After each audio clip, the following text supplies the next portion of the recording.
Hey guys, welcome back to the channel. So ఇప్పుడు మనం discuss చేసే టాపిక్ వచ్చేసి లాంబ్డా ఫంక్షన్స్. లాంబ్డా ఫంక్షన్స్ ఏంటి బ్రో అంటే ఆబ్వియస్లీ మనం ఒక ఎగ్జాంపుల్ రాసి చూద్దాం. సో మనం ఫంక్షన్ ఎలా రాస్తాం, ఇలా డెఫ్ అని చెప్పేసి func of A return A into A, ఇది మనం స్క్వేర్ కావాలంటే అలా రాస్తాం అంతేనా.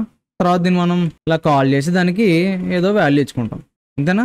ఇక్కడ ఏమవుతుంది చూసారా, ఎన్ని లైన్లు రాస్తున్నాం, 2 లైన్లు రాస్తున్నాం. ఈ లాంబ్డా ఫంక్షన్ ఎలా రాయొచ్చు అంటే సింపుల్ గా స్క్వేర్ ఈక్వల్ టు లాంబ్డా అనే కీవర్డ్ LAMBDA, ఓకే స్పెల్లింగ్ పెట్టుకోండి. లాంబ్డా మనకు వేరియబుల్ కోలన్, మనం అక్కడ చేసేది ఏంటి x ఇంటూ ఎక్స్ అంతేగా. ఇక్కడ వేరియబుల్ ఏం తీసుకున్నాం, ఇది తీసుకున్నాం. సో దీన్ని ఇంటూ చేస్తున్నా. సో ఇప్పుడు మనం ప్రింట్ ఆఫ్ SQR సేమ్ మన ఫంక్షన్కి ఎలా పాస్ చేస్తాం అలా పాస్ చేయొచ్చు అనమాట. SQR 3 అన్న, ఇక్కడ చూడండి దీనికేమో 2 స్క్వేర్ 4 వస్తుంది, దీనికేమో 3 స్క్వేర్ 9 వస్తుంది. ఇక్కడ నేను క్లారిటీగా ఉండడం కోసం ఇప్పుడు దీన్ని రన్ చేద్దాం. చూడండి, ఓకే దీన్ని ప్రింట్ చేయలేదు కదా, నేను ప్రింట్ చేసేద్దాం. ఏముంది, ఆల్ రైట్. సో ఇప్పుడు దీన్ని రన్ చేద్దాం. ఇక్కడ చూడండి నార్మల్ ఫంక్షన్ 2 × 2 4, ఇక్కడ చూడండి 3 × 3 9, రెండు ఒకటే పని చేస్తుంది. కాకపోతే ఇక్కడ 2 లైన్స్ రాస్తున్నాం, దీన్ని ఇలా సింప్లిఫై చేయొచ్చు అనమాట. చిన్న చిన్న వాటిని షార్ట్ హ్యాండ్, మనకి ఫెల్స్ షార్ట్ హ్యాండ్ ఇలా ఫంక్షన్ కూడా షార్ట్ హ్యాండ్ ఉంది. మరి మల్టిపుల్ ఆర్గ్యుమెంట్స్ ఉంటే అది కూడా చేయొచ్చు. ఇప్పుడు మల్టీ అని చెప్పి తీసుకున్నాను, lambda x, y, z colon x into y plus z, ఇక్కడ z తీసుకోవాలి. ఓకే ఇచ్చాను.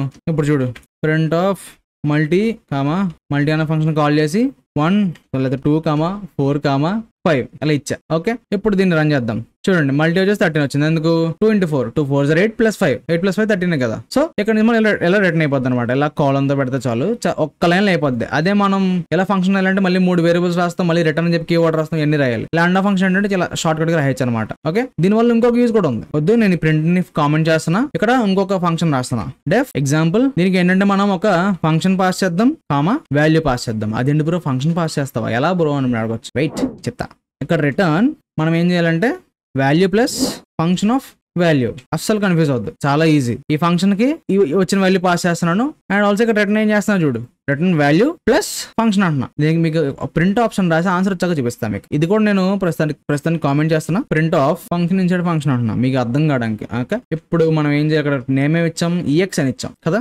EX ఆఫ్ అంటే ఇది ఓకే క్లారిటీగా ఉండండి. EX ఆఫ్ ఫస్ట్ మనం ఏం పాస్ చేయాలి, అక్కడ ఫంక్షన్ పాస్ చేయాలి. మనం ఇక్కడ స్క్వేర్ పాస్ చేద్దాం అనుకున్నా, అదేంటి అలా పాస్ చేయొచ్చా, ఎస్ పాస్ చేయొచ్చు. SQR అన్నాను, తర్వాత వాల్యూ ఎంత ఇద్దాం, 2 ఇస్తున్నా మీకు, ఎందుకంటే క్యాలిక్యులేషన్ కూడా ఈజీగా ఉంటుంది మీకు. సో ఇక్కడ చూడు దీన్ని జరపడం కంటే దీన్ని పైన పెడతాం బెస్ట్, దీని దగ్గరే పెడతాం వద్దులే మళ్ళీ ఎర్ర వస్తుంది. ఎందుకంటే ఇక్కడ చూడండి ఇక్కడ ఎందుకు ఎర్ర వచ్చిందంటే SQR ఫంక్షన్ లేదు కదా, సో అందుకని చెప్పి ఎర్ర వచ్చింది. దానికి తెలియదు అనమాట, నెక్స్ట్ లైన్ ఉందని తెలియదు కదా పైథాన్కి. ఓకే కింద పెడతాను. ఇక్కడ చూడు ఏం చేస్తున్నా, సింపుల్ గా ఈ ఫంక్షన్ కాల్ చేస్తున్నాను, దీనికి ఇది పాస్ చేస్తున్నా, దీనికి లాంబ్డా ఫంక్షన్ పాస్ చేస్తున్నా, అండ్ వాల్యూ వచ్చేసి 2 ఇచ్చా. ఇప్పుడు ఏమవ్వాలి, ఇక్కడ ఈ వాల్యూ దగ్గర 2 ఉంటుంది, 2 ప్లస్ ఫంక్షన్ ఏం పాస్ చేశాను, SQR పాస్ చేశాను, అవును కదా. ఇప్పుడు SQR కి ఏంటి, ఇక్కడ దీని ప్లేస్ లో SQR ఉంది, SQR కి ఈ వచ్చిన వాల్యూని పాస్ చేశాను అంటే 2. ఇక్కడ ఈ SQR ఏం చేస్తుంది, 2 × 2 రిటర్న్ చేస్తుంది కదా. సో 2 × 2 4, ఇది 4 ఇది 2 కలిపితే ఎంత 6 కదా. సో ఇక్కడ ఏమవుతుంది మనకి, ఇక్కడ ఫంక్షన్ కి వాల్యూ వచ్చేసి 6 వస్తుంది అనమాట. కావాలంటే ఇక్కడ రన్ చేసి చూస్తే చూడండి, ఫంక్షన్ ఇక్కడ 6 వచ్చింది, అవును కదా.